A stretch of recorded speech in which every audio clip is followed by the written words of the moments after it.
नमस्कार। आज हम भारत की अंतरिक्ष यात्रा के एक बहुत ही अहम पड़ाव पर बात करने वाले हैं। भारत का पहला उपग्रह आर्यभट्ट। हमारे पास इससे जुड़ी कुछ बातें हैं और आज हम इसी का जरा गहराई से विश्लेषण करेंगे। ये सिर्फ एक सैटेलाइट लॉन्च नहीं था, बल्कि यूं समझ लीजिए कि भारत के स्पेस रिसर्च में एक नए दौर की शुरुआत थी। सबसे पहले इसका नाम ही देखिए ना, आर्यभट्ट, कितना दिलचस्प है। हाँ, ये नाम सीधे सीधे हमारे महान प्राचीन गणितज्ञ और खगोल शास्त्री आर्यभट्ट के सम्मान में रखा गया था। बिल्कुल।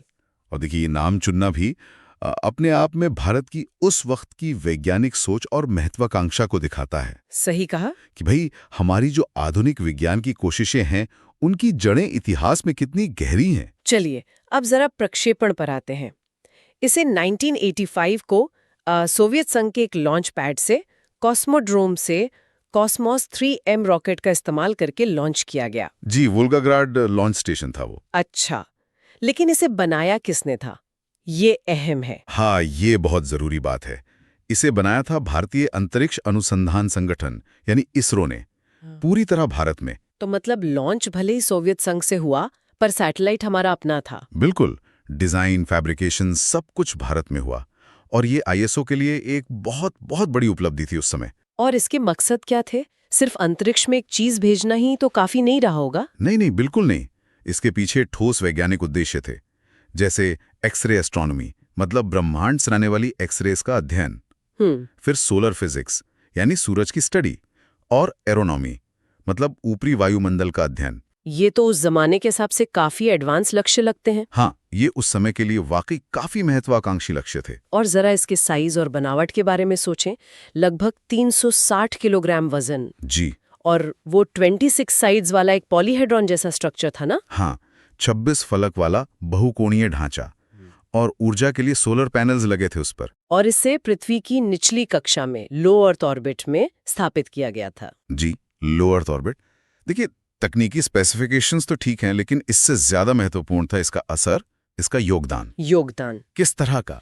इस मिशन ने भारत को पहली बार एक सैटेलाइट को डिजाइन करने, उसे बनाने, टेस्ट करने और फिर ऑपरेट करने का पूरा अनुभव दिया, एंड टू एंड। अच्छा, ये पूरा प्रोसेस सीखने को मिला। हाँ, और इसी अनुभव ने भविष्य के जो हमारे बड़े महत्वपूर्ण सैटेलाइट प्रोग्राम्स हुए, जैसे इनसैट सीरीज है कम्युनिकेशंस के लिए, या IRS सीरीज है रिमोट सेंसिंग के लिए, उनकी नींव रखी। ये स्पेस रिसर्च में आत्मनिर्भरता की तरफ एक बहुत बड़ा निर्णायक कदम था। लेकिन क्या सब कुछ बिल्कुल प्लान के मुताबिक ही चला? मैंने सुना है कि कुछ तकनीकी समस्याएं भी आई थी इसमें। हाँ, ये बात सही है। दुर्भाग्य से लॉन्च के कुछ ही दिन बाद, शायद 4-5 दिन बाद ही, इसकी पावर सप्लाई में कुछ दिक्कत आ गई। ओह! और इस वजह से सैटेलाइट से संपर्क टूट गया, तो जो वैज्ञानिक प्रयोग थे वो बहुत लंबे समय तक डेटा नहीं भेज पाए। तो मतलब मिशन अपने वैज्ञानिक लक्ष्यों को पूरी तरह हासिल नहीं कर पाया। नहीं, वैज्ञानिक डेटा के लिहाज से देखें तो मिशन अधूरा रहा, ये सच है। तो क्या इसे फिर एक तरह की विफलता माना गया उस समय? देखिए, तकनीकी तौर पर आप कह सकती हैं कि ये पूरी तरह सफल नहीं था, क्योंकि ये अपनी पूरी अवधि काम नहीं कर पाया। लेकिन अगर आप बड़े परिप्रेक्ष्य में देखें, स्ट्रैटेजिकली, तो ये एक जबरदस्त सफलता थी। वो कैसे? इसने ये साबित कर दिया कि भारत के पास स्पेसक्राफ्ट डिजाइन करने और बनाने की क्षमता है। ये कोई छोटी बात नहीं थी। और सबसे अहम, इस अनुभव ने ISRO के वैज्ञानिकों और इंजीनियरों में वो आत्मविश्वास भर दिया जो आगे के कई ज्यादा जटिल मिशनों के लिए जरूरी था। यानी सीखने को बहुत मिला। हाँ, उन्होंने सीखा कि क्या चीज काम करती है, क्या नहीं करती, कहाँ सुधार की जरूरत है। ये अनुभव अमूल्य था। तो संक्षेप में कहें तो आर्यभट्ट सिर्फ एक मशीन नहीं थी जो अंतरिक्ष में भेजी गई। बिल्कुल नहीं। ये भारत की वैज्ञानिक क्षमता, उसके संकल्प और भविष्य के लिए उसकी जो प्रतिबद्धता थी, उसका प्रतीक बन गया। बिल्कुल सही कहा आपने। इस मिशन ने भारतीय अंतरिक्ष कार्यक्रम में आत्मविश्वास की एक नई लहर पैदा की, और इसने इसरो को ग्लोबल मंच पर एक पहचान दिलाने में भी मदद की।